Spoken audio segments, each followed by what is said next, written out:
The New York Giants fell to the San Francisco 49ers on Thursday Night Football.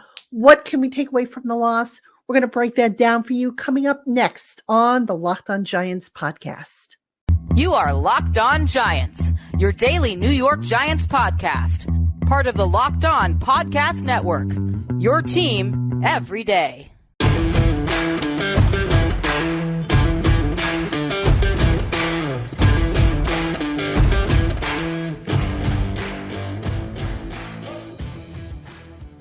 This episode of the Locked On Giants podcast is brought to you by Game Time. Download the Game Time app, create an account, and use the promo code Locked On NFL for $20 off your first purchase. Last minute tickets, lowest prices guaranteed. Hello, New York Giant fans, and welcome to another edition of the Locked On Giants podcast, part of the Locked On Podcast family, your team every day. My name is Patricia Traina, P-Train, and I have with me David Turner, former NFL scout. And we are coming to you just literally minutes. We're taping this after the New York Giants falling to the San Francisco 49ers 30-12 on Thursday Night Football. The loss to me, not so much a surprise, but David, I saw a lot of things in this game to be alarmed about on both sides of the ball. We'll talk about all this stuff. But really, I think overall, you and I were both kind of hoping for the best, expecting the worst. I know in my prediction, I think I had 33-17, the 49ers winning. Came close. I kind of wish I hadn't, but just overall, this team, I'm not sure what to make of this team, to be honest with you. Well, let's start with the positive that I saw tonight. They definitely called more 6-man protections. They used it out of different sets. It wasn't the same set. They put tight ends in the backfield. They put guys in motion. They used running backs. They did a lot of different things. So I'm going to applaud them there because I've been preaching it and I've been asking for it, and we got that tonight. We did a lot more 6-man protections that really, you can't do every down 6-man protection in the NFL. It's just not feasible. You got to have, your line's got to hold up at some point.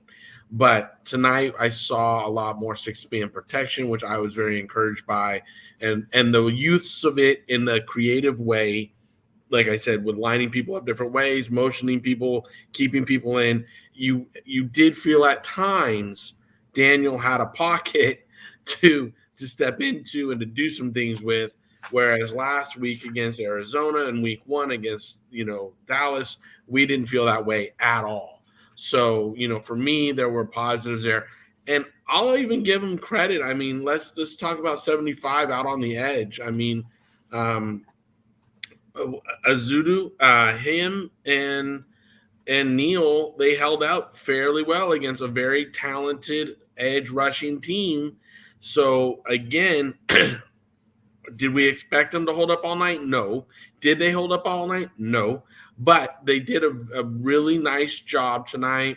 They did the best they could, honestly. We got a couple holds, one face mask out of 75. But at the same point, I really want to give them a little kudos because versus week 1, what we saw to tonight, there was a lot of improvement in play calling, protection, and the offensive line play together. It was a very, very tough Niner team to block up front, folks. We saw people running free at Daniel, especially when they're trying to block 5 and not 6.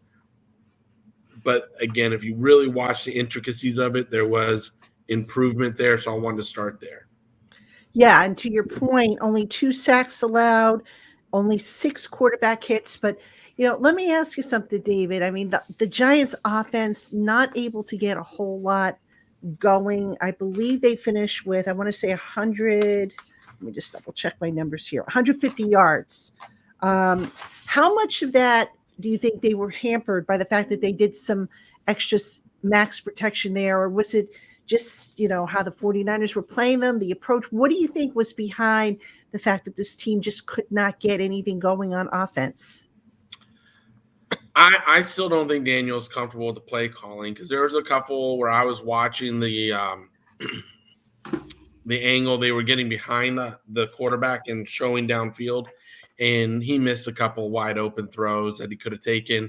he would have had to load up for, take an extra second to throw it downfield, which again could have caused him to get hit or something. And he just checked it down and, was trying to get the ball out quick. I know that was probably a point of emphasis all week. Get the ball out quick. Just take the check down, live another day. Let's get to third and shorts. But there was a couple that he didn't take that I was like, man, especially when you're down, you got to take that shot. Even if, you might get a pass interference call. You might, if you throw it short or if you overthrow it, at least you're showing them your willingness to go deep. There was a couple that he didn't. One was later in the game at Hyatt was open on a seam route, and he chose to go to Waller underneath, and Waller dropped the ball. So, it was a situation when I saw it, I was like, dang, Hyatt's wide open, like get it to him. And I also think that the coaches are trying to figure out how to utilize all their weapons on offense. Being honest, I mean, Hodgins only had one tackle or one target tonight. Wan'Dale Robinson suited up. He had 5 targets, 4 catches. I was encouraged to see that. I liked how they were trying to work Paris Campbell into it. Slayton had, 6 targets tonight, but only 3 catches. Obviously, the big disappointment was Darren Waller with 7 targets and 3 catches. 2 drops, at least 2 drops.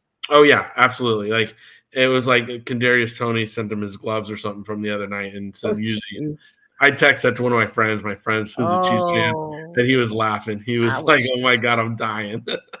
Ouch. And I was just like, well, I mean, I can't say they have the same size hands, but, geez, they have the yips. They both have the yips. So, yeah. Oh, my gosh. That to me was just the biggest standout tonight was Waller's drops. And I don't think the offense played enough in preseason to know all their pieces and know everybody's role to understand how to utilize all this. Is a very talented offensive team. You guys got to understand, like I think you heard me in preseason. I was very excited about all the weapons they have, but they didn't play enough together in preseason to really figure it all out and know how to utilize and use everybody and everybody to know their spacing and everything on the field. So this is still, again, what I don't like to see. And I know you don't like to see either, but it's like they're still trying to figure it out, and we're already in season. I mean, this was week 3, and we're still trying to figure it out. So that bothers me a lot, but I will try to say there were aspects tonight I was encouraged by. And again, it was great to see Wan'Dale Robinson out there. It was great to see Campbell get more use and Slayton get more targets. These are things I think Hodgins needs to get worked into the game plan a little bit more, and even Bellinger. Like when Waller was starting to struggle, I probably would have turned to Bellinger and like, hey, let's throw you the ball a little bit more and go that route. Yeah, absolutely. How much do you think they missed Saquon Barkley in the offense tonight? Oh, yeah, I mean, he's a difference maker. You're definitely going to miss him. The way the offense runs, it runs through him. The running game really needs to set the table and then everybody eat off of it. The play action pass and everything like that is really key. And without him in there tonight, I mean, I think we only ran the ball 11 times, and, that's never going to be keeping a defense at bay. And they're always going to have their ears pinned back because we threw 33 times. So, it's not like we had a bunch of plays there. It's only 44 plays in a game. And I mean, for the other side, I think they had like 60 or 71. I think they had 71 plays. So you guys got to understand, like 71 plays to 44 plays is a big difference in an NFL game. They had 19 more minutes of clock time and everything. So, there was a lot of disparities when you're going to go into the spreadsheet about why we lost this game and how come it was such a big difference, especially third down conversions on both sides of the ball. We weren't converting on third down, and they were.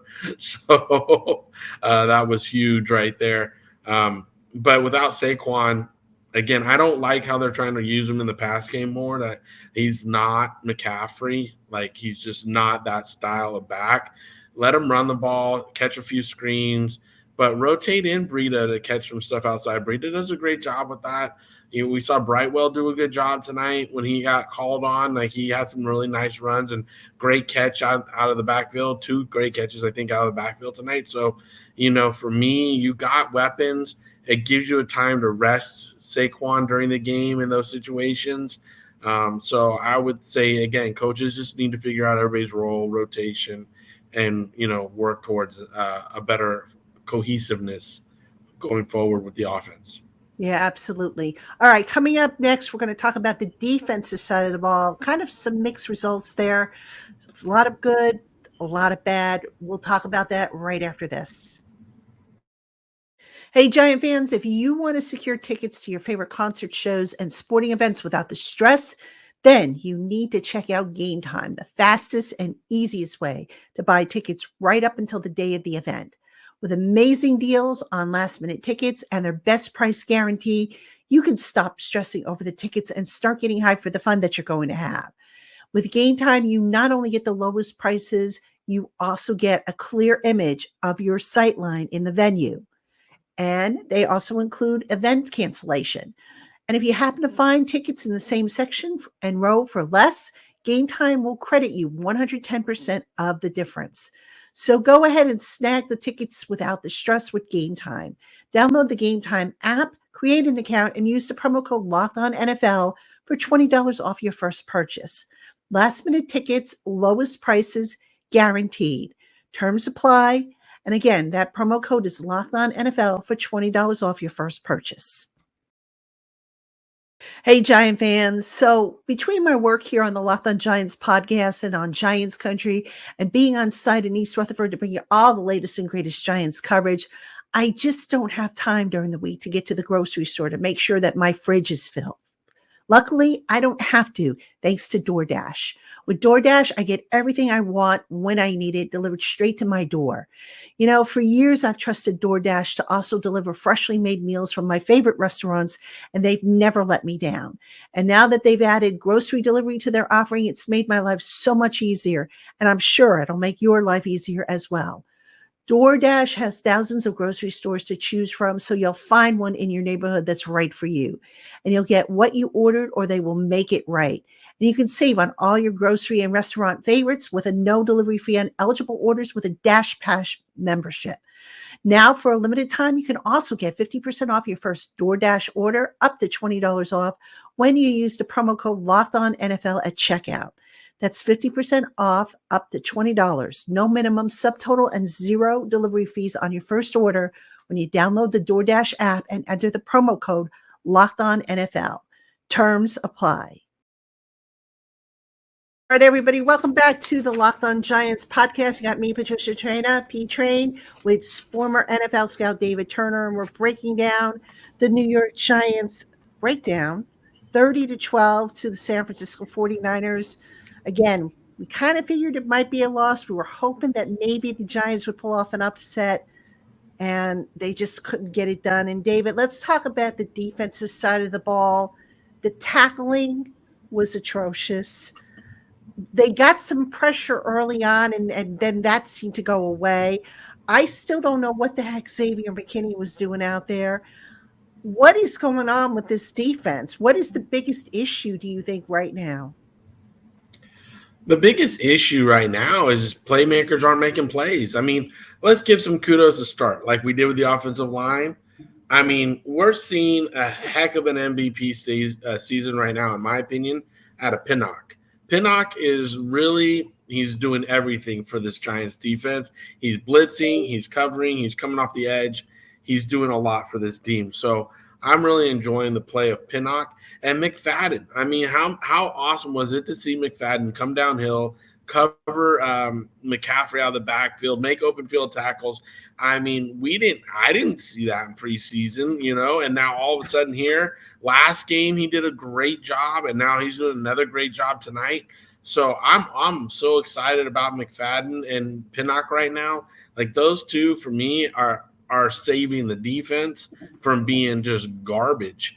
I mean, and again, our big playmakers, Williams, Lawrence,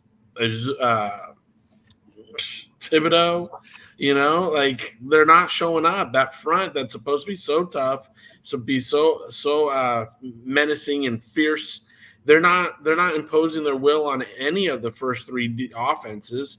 The first three offenses have pretty much been able to do what they want. against this defense, and it's not gelled. It's not come together. It's not what we thought it was going to be in preseason, what I thought it was going to be, I should say. I shouldn't throw you into that, but what I thought it was going to be in preseason, which was going to be a lot more fearsome up front. And, adding people like Bobby Akuake was going to help the second tier of this defense. We're seeing McFadden and Pinnock really pick up, and, they're making some saving grace plays. So the tackling's atrocious. The run defense, we're still not stepping up. And honestly, I didn't like all the chippiness at the end of the game. Like, some people will be like, oh, that's showing their fight and their grit. To me, it was like petulant children just, fighting and picking on each other and, showing frustration because they're not playing well versus, actually being men about it and saying, okay, we got our butt whooped today. Like you would do in the front yard. Like, your brother gets the best of you. All right, you got me today. When I see you again, though, tomorrow's a different day. I'm coming back at you, right? Yeah. You have bad days at work, guys. You have bad days. It's the way it goes. But chippiness at the end of the game, to me, I wasn't excited about that at all. And then, and then Simmons, they went and traded for him. They didn't blitz him as much as I was hoping they were going to blitz him. They weren't bringing him off they were here's the thing that I saw. A big thing that rang out to me, and maybe when I digest the film, it will be different. This is just right after the game, like you said, so this is an honest reaction to what I saw. Thibodeau, they were bringing boundary side a lot, and they were blitzing him, and so then they were running a lot of screens and things his way to try to slow him down. Once you see that, I would have loved them to put Simmons out there because he's more athletic and put him on the boundary side as rush off the boundary side and give Thibodeau that field side to rush off of. Interesting little tweak, and whatever they did or didn't do, not very good. Let me throw a stat at you. This one just blows my mind. I mentioned in the previous segment the Giants had 150 yards total offense. The 49ers, who had 441 yards total offense, 201 of those yards came after the catch. What was going on? I mean, tackling was a mess. I think we can both agree on that. But what else did you see when it came to, the coverage? Again, you're talking about one of the hardest teams to tackle with, Debo and Kittle and McCaffrey and Mitchell and I mean, this is a team that's very talented. So I'm not going to absolutely commit suicide here. But at the end of the day, the tackling wasn't atrocious. They were running through 2 and 3 arm tackles at a time. I'll also say this: the referees were calling the game a little bit tight when it came to tackling and stuff. Both sides, I just thought they were throwing some flags that should have stayed in the pocket when it came to late hits or pulls and tugs on some jerseys.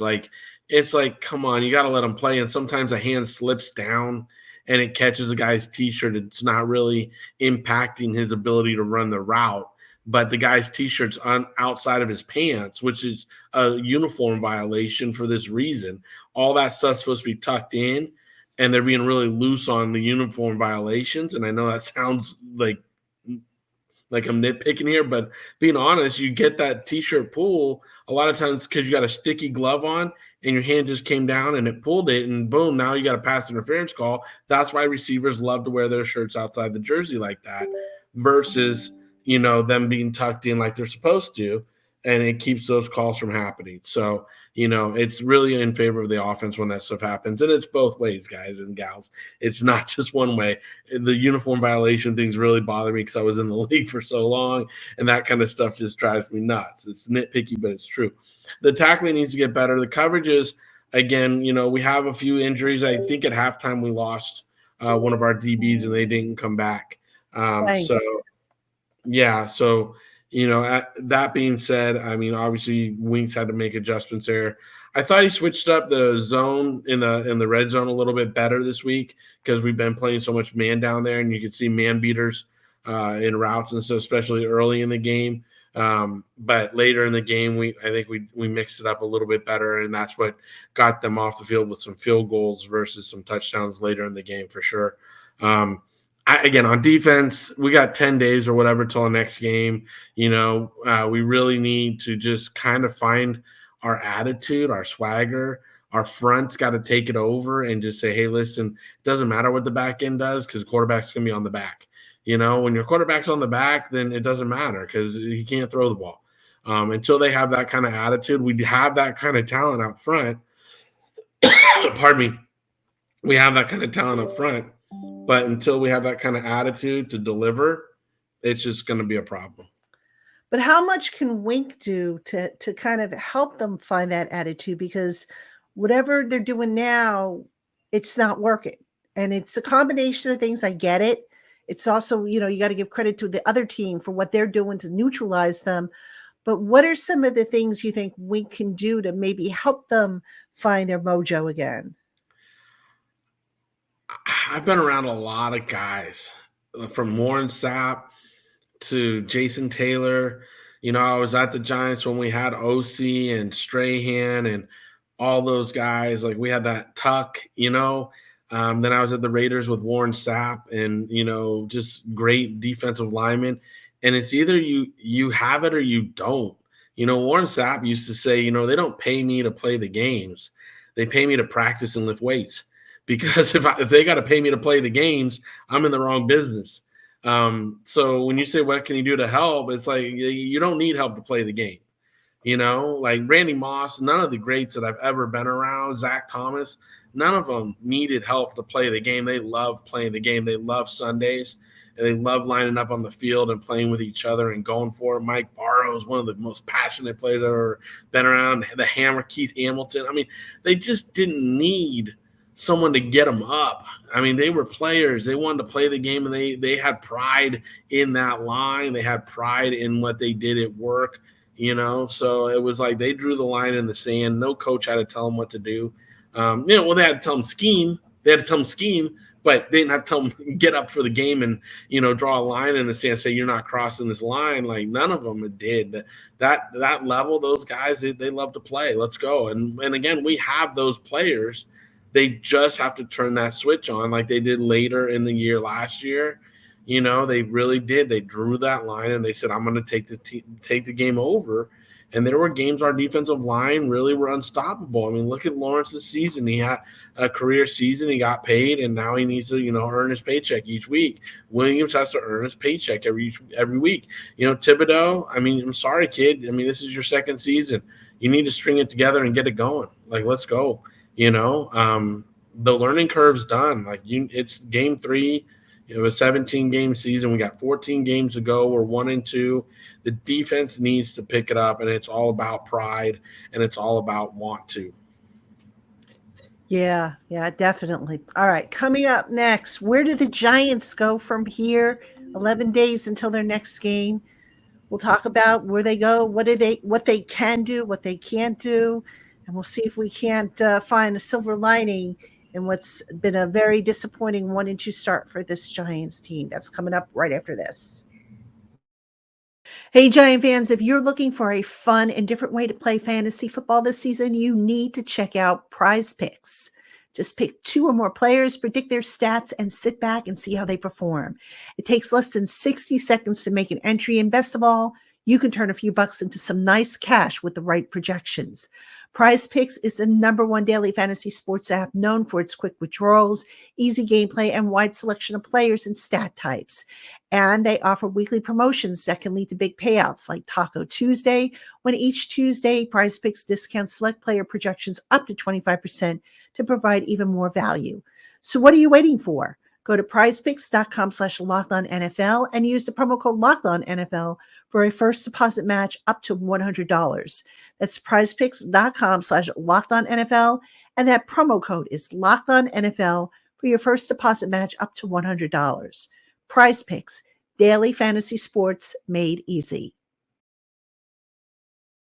All right, everybody, welcome back to the Locked On Giants podcast. You got me, Patricia Traina, P-Train, with David Turner, former NFL scout, and we are breaking down the Giants' loss to the San Francisco 49ers. Not really unexpected, but still disappointing. Giants are 1-2. They get an 11-day break before they have to host the Seattle Seahawks on Monday Night Football. Bach, another night game, another primetime game. The Giants just don't do well in primetime. David, You love those home prime times. You love those home prime times. I love them. I mean, we're recording right now, right after the game, folks. It is 12:30 a.m. and I'm still up recording, but doesn't matter. We got to do what we got to do here at the podcast. But David, the roster is what it is at this point. Yeah. Let's start with the offense. What can this group do better to start, to start scoring more points? I mean, they were averaging 15.5 points coming into this game. They didn't really help that average. You've got to get at least, I think, 25 if you want to be somewhat competitive and win games. What can this offense do better? And what's its identity? I mean, I don't see an identity on this offense. It doesn't have one. I mean, week one was just an atrocious and god awful, and there was nothing to gain there. That was trash film, and just throw it away. Then the start of the game last week was just, again, was awful. We got a little rhythm in the second half, but let's be honest. You look at the schedule in these first three games.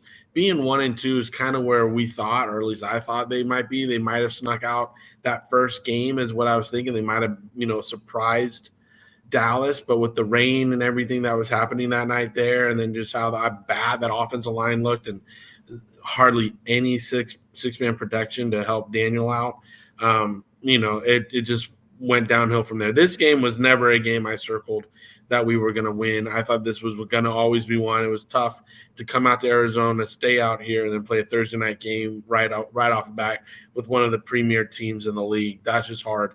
So 1-2 is where I thought we would be. I was hoping for a 2-1 start, right?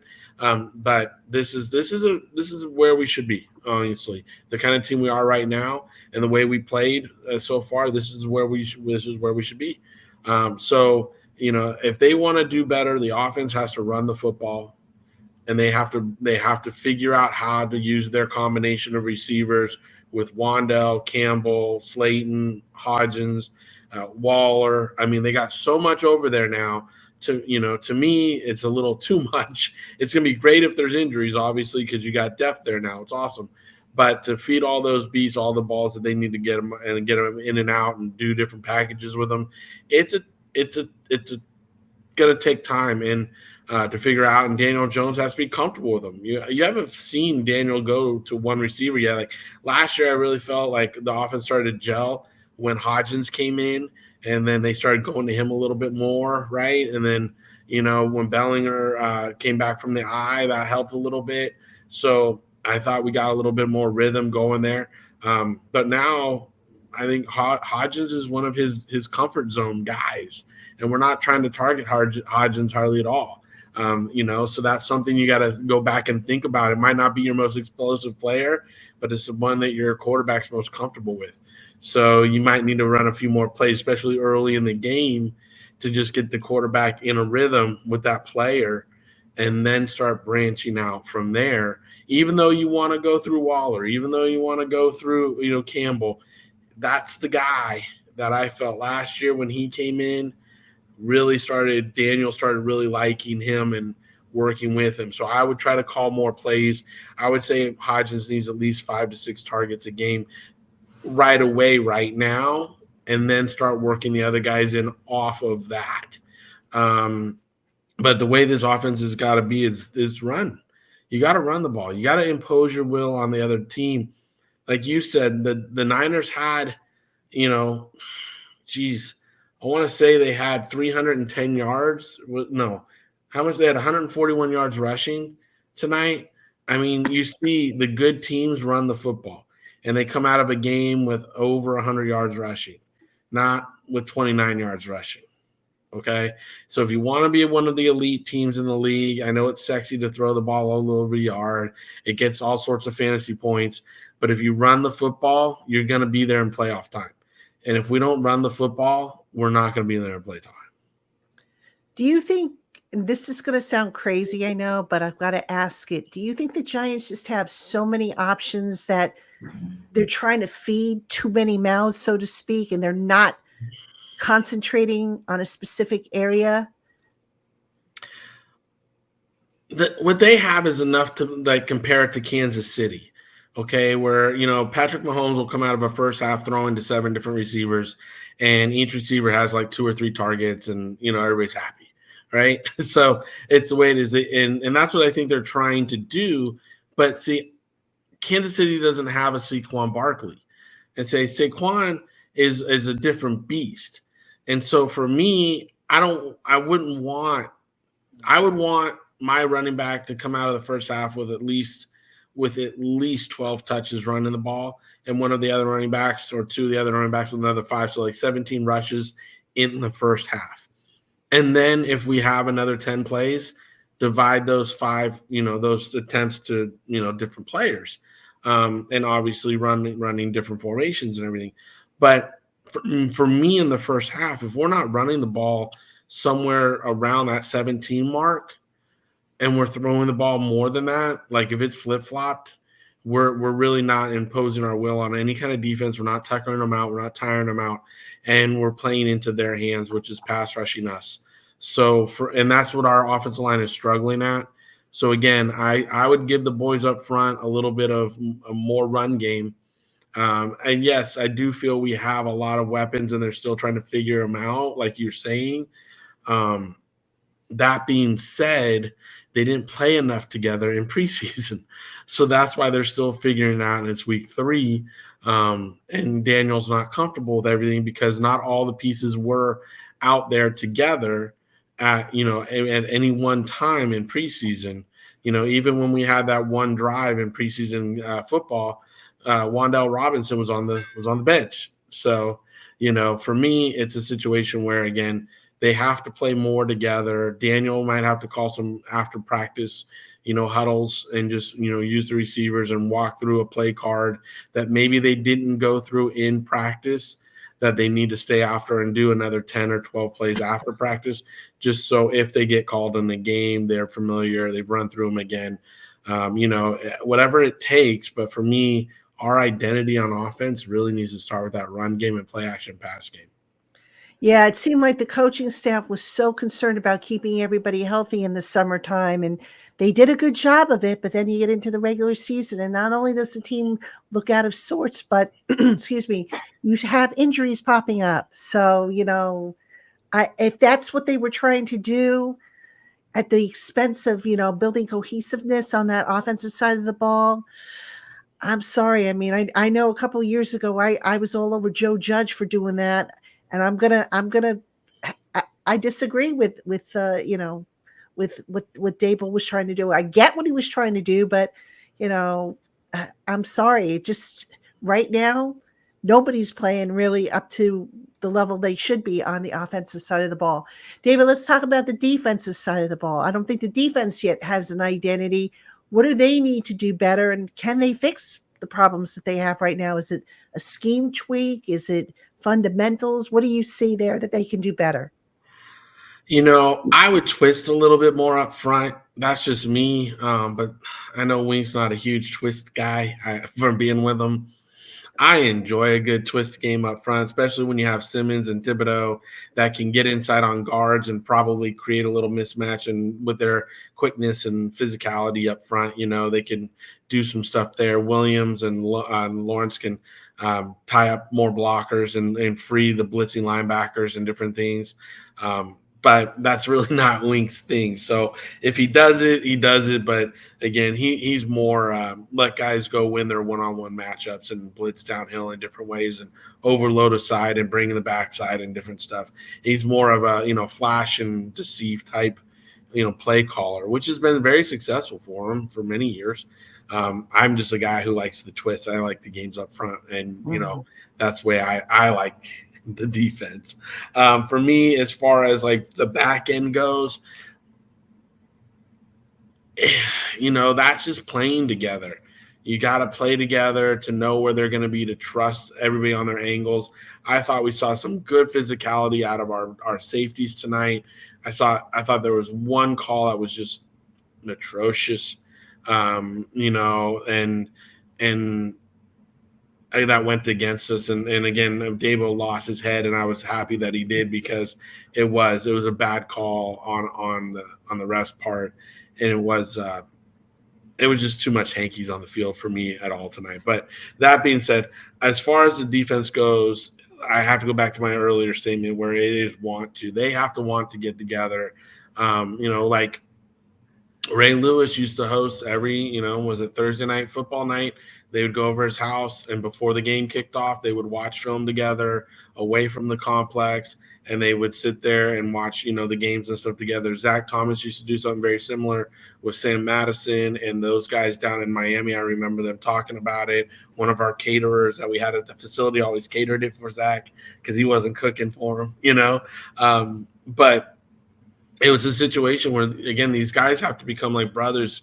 It's got to be like a fraternity house. You gotta want to work and live and be together and breathe together. And there is no work-life balance when it comes to football. So throw that out the door. Okay. If you don't love it, I used to sleep in the office. Okay. I literally would sleep in the office Mondays and Tuesday nights. I mean, there is no work-life balance. If you're looking for work-life balance during the season, you're in the wrong business. Yeah, for sure. Well, the Giants 1-2, kind of what we expected, maybe not at the way they got to 1-2. We certainly didn't expect the ugliness of, the first 6 quarters of football play, and this one, getting away from them. They've got 11 days to heal up. They've got 11 days to figure this out, get back on track, because you never know what you're going to get with the Seattle Seahawks. They could be a tough customer. David, final thoughts on this. Do you think the Giants can get this turned around, or are there just too many deficiencies or issues for this coaching staff to maybe overcome? No, I honestly think, like I said, I took some positives out of tonight. The play calling, the protection calls on offense were positives. Plays out of individuals on defense were positive. Our safety play was positive to me. Our tackling was atrocious. Okay. Our offensive line needs to get better to be able to protect with 5 so we can run the whole gambit of offense. Our play calling needs to run the football more. There are things that are all fixable. These are all fixable things, but they have to get in the office and have an honest conversation with each other, and especially the men in the mirror. It's like, what season do we want going forward? Because, yes, we're right where we thought we would be. We're 1-2. Okay. Now, that's who we are. Who do we want to be next? This is who we are. Are we happy with who we are? Because then that's just going to lead to an 8-9 season, okay? Or do we want to be better? Do we want to improve? Do we want to draw the line in the sand for the defense? Does the offense want to run the dang football and impose our will on people? Who do we want to be? That's what these 11 days are all about for the Giants, because it's who do we want to be for the remainder of the season. There was a very tough first 3 games, schedule-wise, travel-wise. All that stuff was very tough. I mean, you got to understand, those are very tough things to overcome. But now you got to go look in the mirror and say, who do we want to be the rest of the way? We got 14 more games. There's a lot of football to be played. Who do we want to become? Well, hopefully we'll get some positive answers over the next few weeks. Certainly a lot for the coaching staff to consider. The players as well, they need to look in the mirror and just kind of figure this all out. Hopefully they will. David, as always, appreciate you hopping on with me, especially this late. Well, it's not late for you. It's late for me, obviously. But I appreciate you hopping on with me. We will do this again after yet another night game, probably in over a week, 11 days. Giant fans, thank you so much for tuning in to the Locked On Giants podcast. We appreciate you. Have a great weekend, and we'll see you on Monday. We'll have a user-suggested topic on Monday, so hope you will tune in for that. For David Turner, I'm Patricia Traina. Have a great weekend, everybody.